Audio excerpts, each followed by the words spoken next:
예.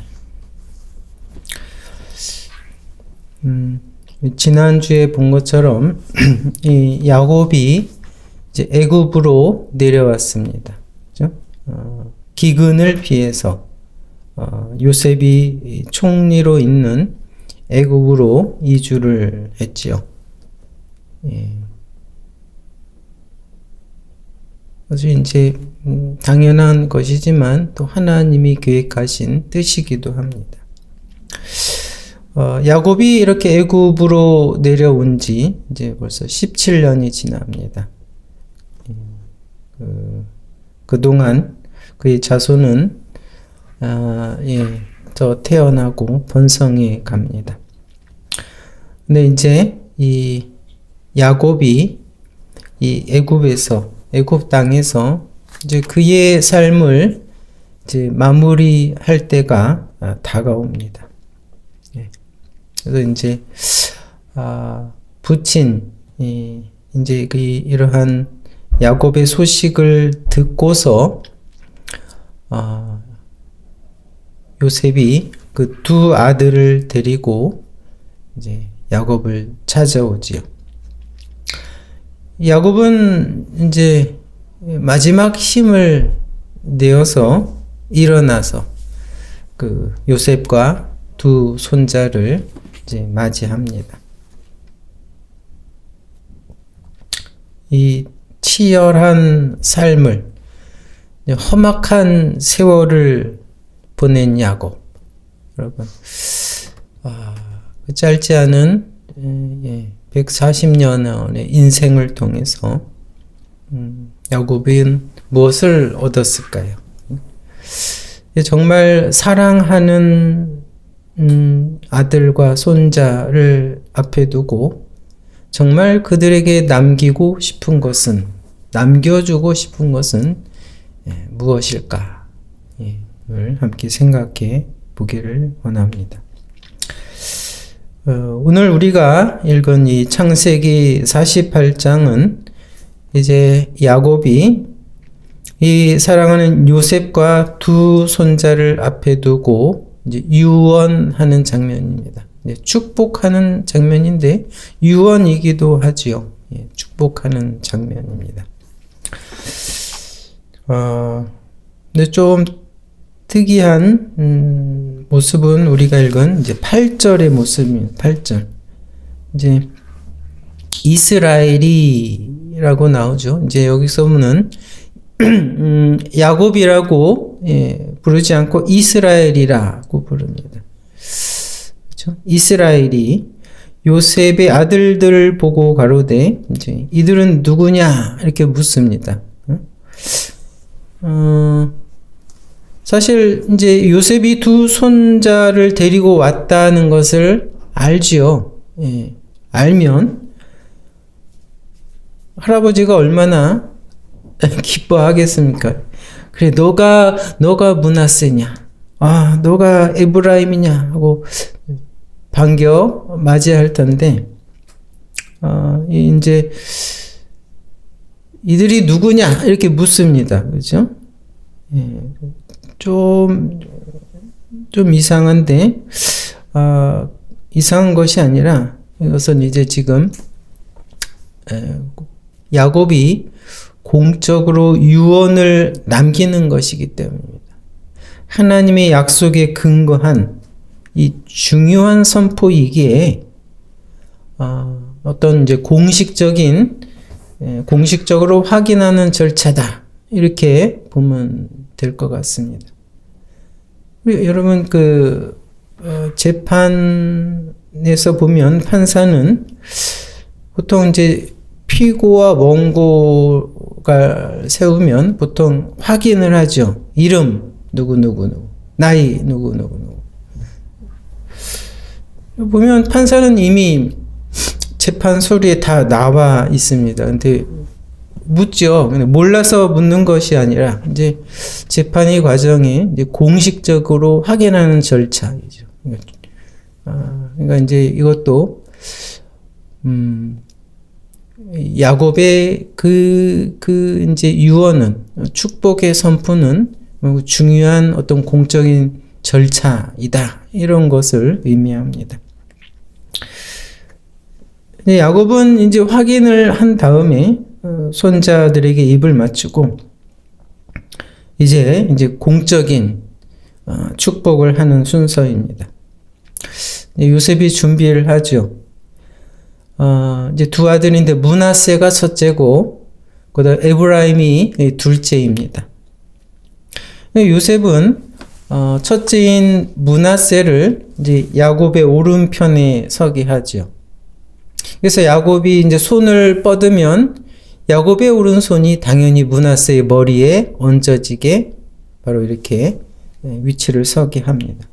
둘째인 에브라임은 왼편에 서게 합니다. 이제 손을 뻗으면 왼손이 머리에 올라가겠죠. 우선 오른손은 보통 여러분 그 능력, 아니면 더 많은 축복 이것을 보통 상징합니다. 그래서 여러분 이스라엘에서 장자인 므낫세가 머리에 야곱의 오른손이 얹어지게 하는 이제 요셉의 그런 준비는 어떻게 보면 당연한 것이고 이스라엘의 전통에 따른 것이기도 합니다. 근데 이때 야곱이 어떻게 합니까? 그냥 손을 뻗는 게 아니라 손을 교차해서 머리에 이렇게 얹었습니다. 교차해서. 그죠?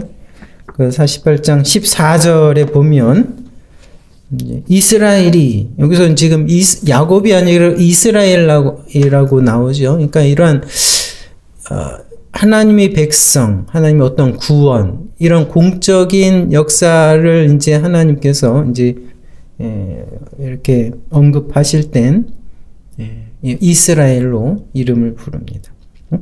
이스라엘이 우수를 펴서 찾아 에브라임의 머리에 얹고 좌수를 펴서 므낫세의 머리에 얹으니 므낫세는 장자라도 팔을 어근 맡겨 얹었더라. 어근 맡겨. 그러니까 팔을 바꾸어. 이제 팔을 교차해서 얹은 겁니다. 근데 이제 여러분 이 본문에 이제 야곱의 눈이 어두워졌다라고도 이제 언급을 하는데, 근데 여러분 이것은 야곱이 눈이 어두워서 실수를 하는 것이 아닙니다. 의도적으로 야곱이 그렇게 하는 겁니다. 야곱이 교차해서 그의 손을 얹는 것을 보고 요셉이 깜짝 놀라죠. 그래서 다시 요셉이 그 야곱의 오른손이 므낫세를 향하도록 고치려고 합니다.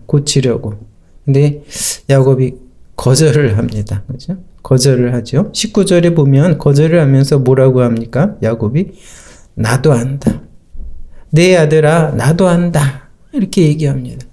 실수가 아니라는 거죠. 의도적으로 내가 그렇게 한다는 겁니다. 알고 한다는 거죠. 그래서 뭐라고 합니까? 그도 한 족속이 되며 그도 크게 되려니와 그 아우가 그보다 큰 자가 되고 그 자손이 여러 민족을 이루리라. 이런 얘기를 합니다. 여러분 이 장면을 보면서 여러분 연상되는 사건이 있죠. 뭡니까? 이삭의 축복하는 장면이죠. 그죠? 이삭이 그 쌍둥이인 에서와 야곱에게 축복을 하는 그거죠. 이제 이삭의 경우도 눈이 어두워서 잘 구별을 못하는 상태에서 축복을 합니다. 그죠? 그 팥죽한 것으로 야곱이 이 장자권을 뺏었는데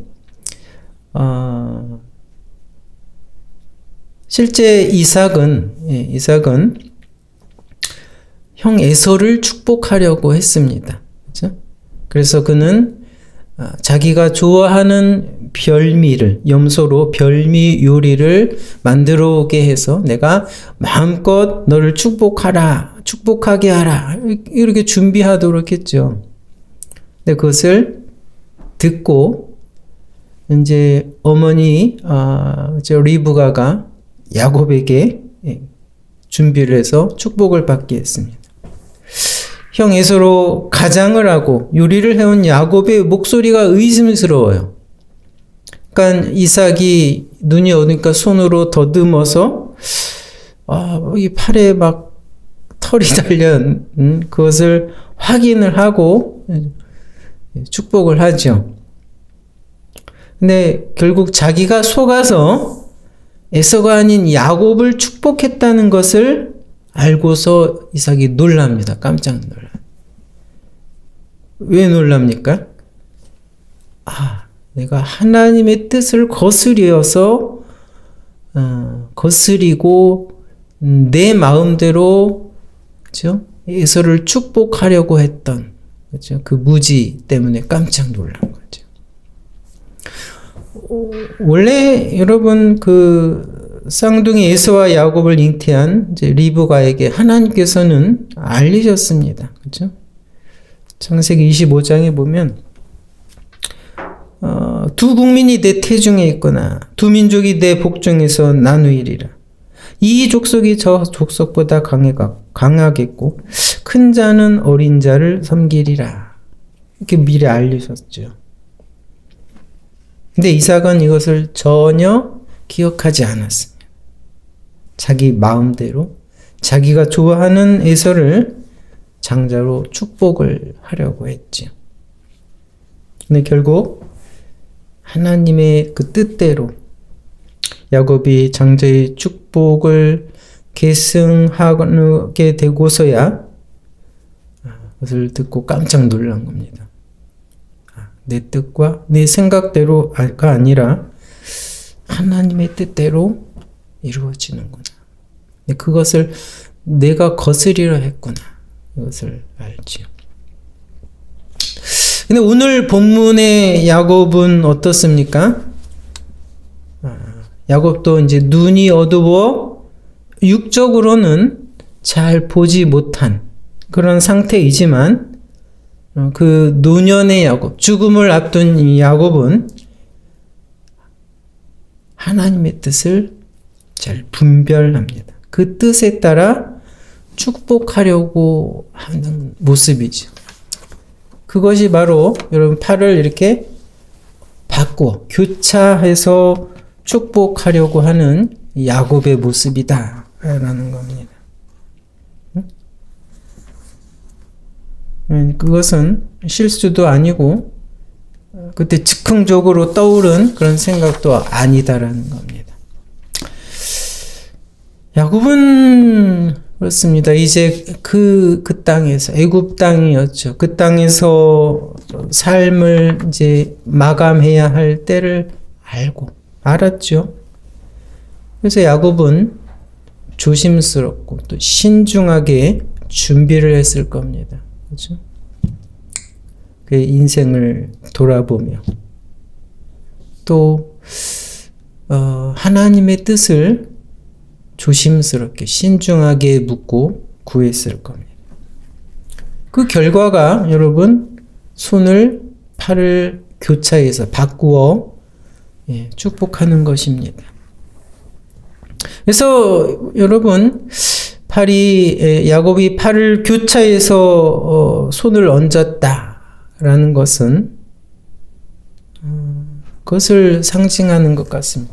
내 뜻이 아니라 하나님의 뜻에 따라 내가 순종을 한다, 축복을 한다. 이것을 상징을 하죠.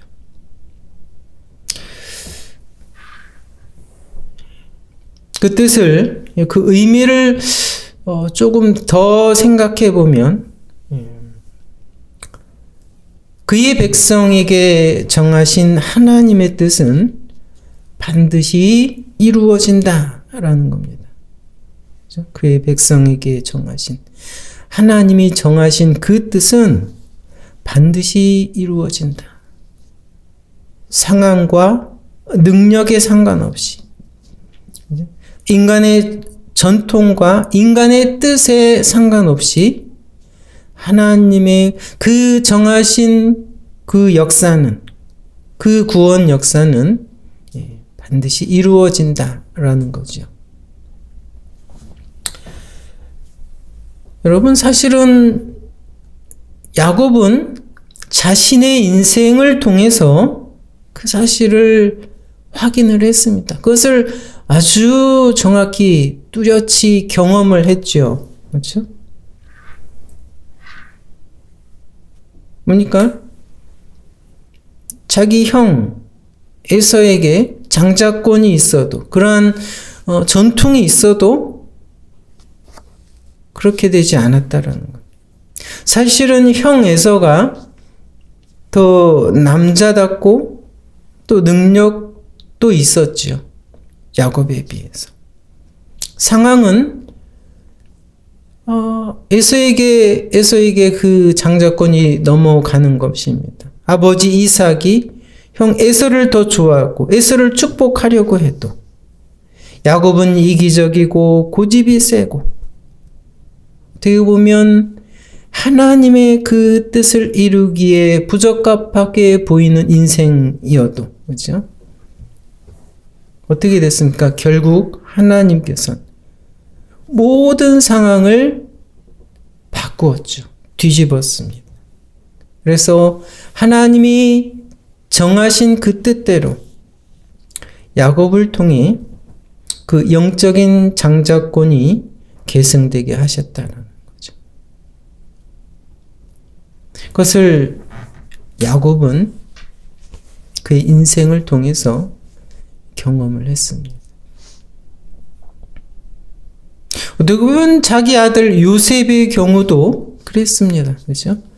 요셉이 어떻습니까? 그 수십 년 전에 요셉은 그 형들을 아버지 야곱에게 고자질하는 그렇죠? 아이였어요. 고자질한. 그래서 형들에게 따돌림을 받고 자랐죠. 12명의 그 형제 중에 11번째입니다. 11번째. 그렇죠? 그리고 여러분, 하나님이 주신 꿈이 있죠.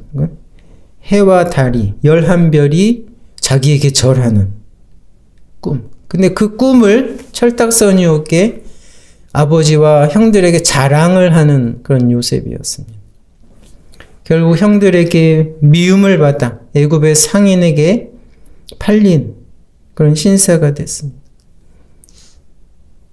이 요셉은 죽은 것으로 알았죠. 죽은 것으로 알고 가슴에 묻고 살아왔는데 결국 어떻게 됐습니까? 살아서 왔죠.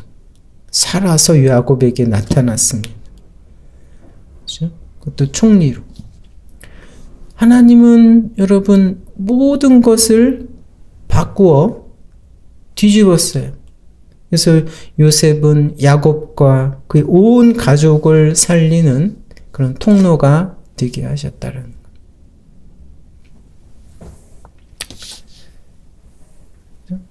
그래서 이 야곱의 모습은 그것입니다. 모든 상황이 어렵게 보여도 어떠한 인생이 적절하지 않고 부족하게 보여도 하나님께서는 여러분 그 모든 것을 뒤바꾸어 그 뜻을 이루게 하신다라는 겁니다. 특별히 여러분 어디에서요? 하나님의 구원의 역사에서, 그렇죠? 그의 정하신 백성을 구원하시고 하나님의 그 나라를 세우기 위해, 그렇죠? 하나님께서는 인류의 역사를 완전히 뒤바꾼 사건이 있습니다. 그것이 뭐죠? 예수 그리스도의 십자가 사건입니다. 예수 그리스도의 십자가 사건. 그렇죠? 인류의 역사의 흐름을 완전히 바꾼 겁니다. 인간의 생각, 인간의 전통, 그렇죠? 인간의 능력, 이것을 완전히 뒤바꿨습니다. 그렇죠?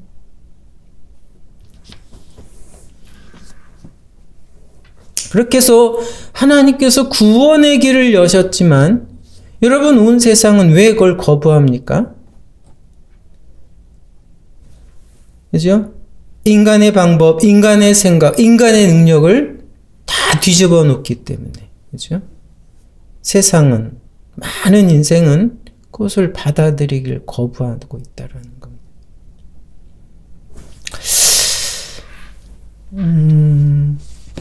여러분 사실 이방이죠. 애굽에서 지금 죽음을 맞이하는 야곱에게 무엇이 남았습니까? 지금 유산을 남기는 거죠. 근데 사실 자손에게 남겨줄 유산이 있습니까? 한 평의 땅도 가지고 있지 않습니다. 그렇죠? 지금 와서 얹혀 사는 거죠. 예. 그는 땅을 지금 빌려서 사는 거죠. 그가 소유한 땅은 하나도 없어요. 근데 여러분, 야곱은 지금 매우 중요한 유산을 지금 남기고 있다라는 겁니다. 그게 뭡니까? 하나님이 약속하신 땅. 약속하신 땅. 하나님이 약속하신 대로 그 땅을 그 자손이 받을 것을, 그 자손이 들어가 그 땅을 차지할 것을 지금 조금도 의심하지 않고 지금 유언을 하고 있는 겁니다. 지금 야곱도 아직 돌아가지 못했죠. 그 땅으로 돌아가지 못했지만 이 야곱은 그 유언에 이미 그 땅을 받은 것처럼 지금 표현을 하고 유언을 하고 있어요. 그 48장 21절에 보면 뭐라고 합니까? 이스라엘이 요셉에게 또 이르되 나는 죽으나 하나님이 너희와 함께 계시사 너희를 인도하여 너희 조상의 땅으로 돌아가게 하시려니와. 또 22절 내가 내게 네 형제보다 일부분을 더 주었나니 이는 내가 내 칼과 활로 아모리 족속의 손에서 빼앗은 것이니라. 빼앗긴 뭘 빼앗아요? 아직 전쟁을 안 했어요. 여러분, 이것은 이미 이제 앞으로 여러분 출애굽을 하고 이스라엘 이 12지파가 여러분 가나안으로 들어 전쟁을 해서 이제 아모리 족속이 가나안의 어떤 대표적인 족속이죠. 이 먼 미래의 일을 마치 자기가 이미 한 것처럼 그렇게 지금 유언을 남기고 있어요. 이미 땅을 얻은 것처럼. 그렇죠? 그 하나님이 약속하신 것을 여러분 이것은 이미 얻은 땅이나 마찬가지다. 이거 확정적으로 이야기하는 거죠. 여러분 지금 이것을 듣는 요셉이나 그렇죠? 이것을 말하고 있는 이 야곱이나 그냥 하는 말이 전혀 아니죠. 그 야곱의 유언은 공수표가 전혀 아닙니다. 그렇죠? 하나님의 약속에 근거한 예언이기 때문에 확정적이죠. 그 인류의 그 역사가 어떠하든지 세상과 인생이 어떠하든지 그 가나안에 살고 있는 그 족속이 얼마나 강하든지 하나님은 그 모든 것을 뒤집어 그 약속하신 뜻이 이루어지게 하실 것이다 라는 겁니다.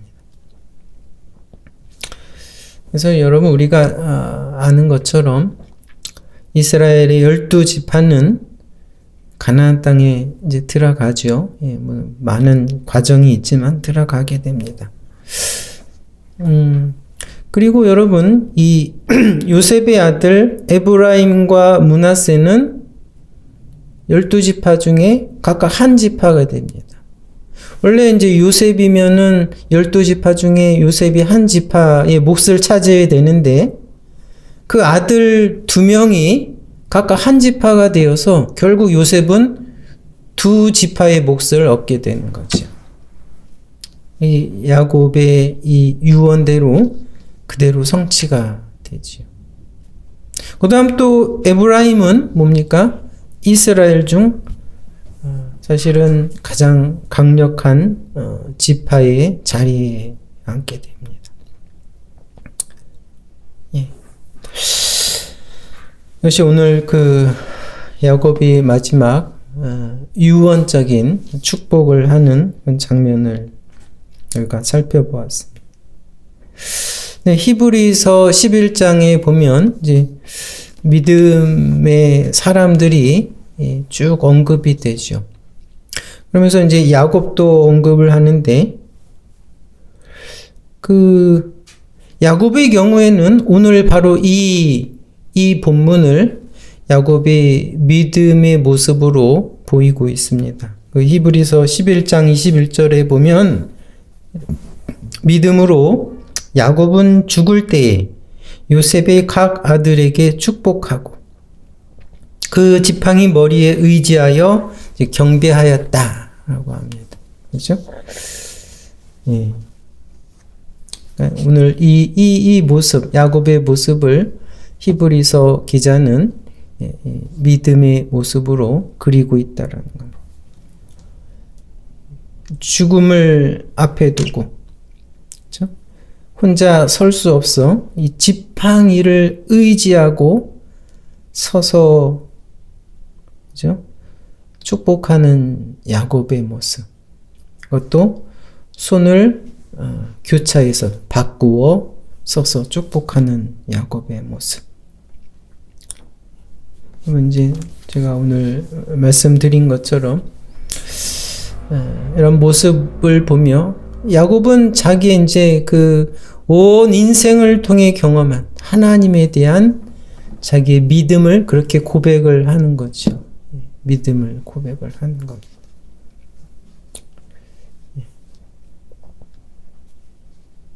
우리 또한 이 하나님께서는 여러분 그 야곱의 마지막, 그렇죠? 그 축복에 하는 그 야곱을, 그 장면을 통해 야곱이 고백한 하나님은 지금도 동일하시다라는 것, 동일하시다. 그렇죠? 하나님은 지금도 여러분 이 역사를 이끌어 가십니다. 또 우리의 인생도 역시 이끌어 가시죠.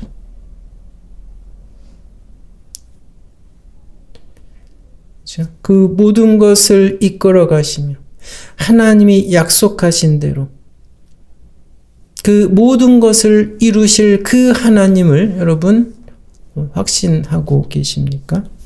예. 예. 그 오늘 야곱의 그 축복하는 그 장면이 보여주는 여러분 그 하나님, 그 하나님을 우리가 다시 바라보며 여러분 이 세상을 그 하나님을 의뢰하며 우리에게 주어진 여러분 믿음의 길을 걸어가시기 바랍니다. 야곱이 고백한 것처럼 야곱이 그의 삶을 통해서 확인한 그 하나님을 우리의 하루하루의 삶에서 우리가 고백하고 그것을 체험하며 믿음의 삶을 살아가는 우리 모두가 되기를 기도합니다.